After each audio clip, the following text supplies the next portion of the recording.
Së pari dua të falenderoj kryetarin e komunës Ilir Feratin për mikpritje. Jemi këtu bashkë me ministrin e mjedisit, planifikimit hapësinor dhe infrastrukturës, Libur Naliun, që të vëmë gur themelin këtu në stok për një projekt feje të rëndësishëm të banimit të përballueshëm dhe social. Qysh në fillim të mandatit ton e patëm miratuar agjendën qeveritare për banim të përballueshëm dhe social, bazuar në 3 parime themelore.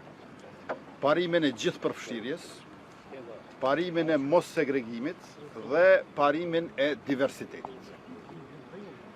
Banimi është e drejtë themelore e njeriut për jetesë nevojitet banesë.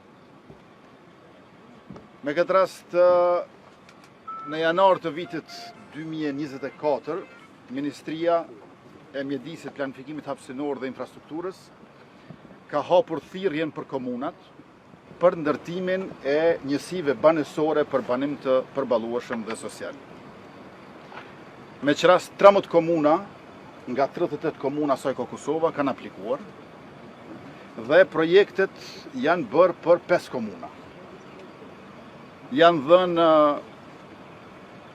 kushtet ndërtimore, më pastaj edhe lejet ndërtimore, në mesin atyre që ka marrë dhe leje ndërtimore është Istogu. Do të ketë 4 tipet banesave, banesa me 53 metra katror, me 66 metra katror, me 77 metra katror dhe me 87 metra katror. Kriteret që duhet t'i plotësojnë ata që do t'i përfitojnë këto banesa është që të mos e kenë problemin e banimit të zgjedhur, dhe me që bëhet fjalë për çifte të reja dhe prind vetushqyes, njëri prej prindërve të çiftit të jetë në moshën 37 vjeç.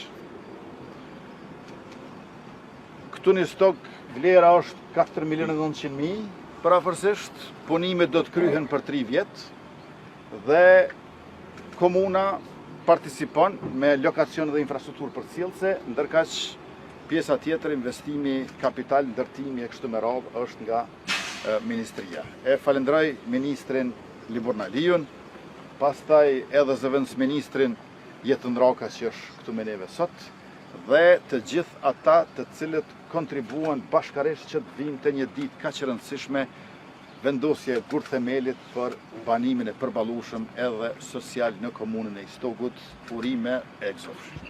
Kemi bo përpos studimeve të duhura të fizibilitetit, qoftë për banimin e përballueshëm, qoftë për banimin social, kemi bo ndryshimin e ligjit dhe kjo pastaj ka hapur rrugën aplikimit të komunave, thirrjes për komunat që të aplikojnë për investimin që ka të bëjë me banimin e përballueshëm, i cili do të jetë i kombinuar me banimin social. Banimi social do të jetë në pronësi të komunës.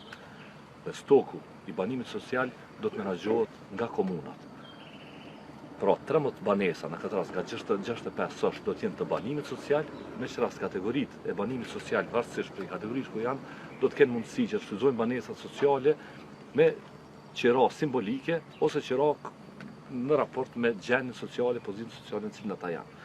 Nëse banimi i përballueshëm është banimi ku në fund përfundojnë pronar ata që aplikojnë dhe përfitojnë nga banesat e banimit të përballueshëm, me që rast bashkë Ministria, me Ministrinë e Financave po ashtu me përfaqësues nga komuna e Istogut, do të bëjnë për zgjedhjen e aplikantëve të interesuar të cilët do t'i marrin këto banesa. Kombinimi me banimin social bën që të kemi diversitet brenda banesave.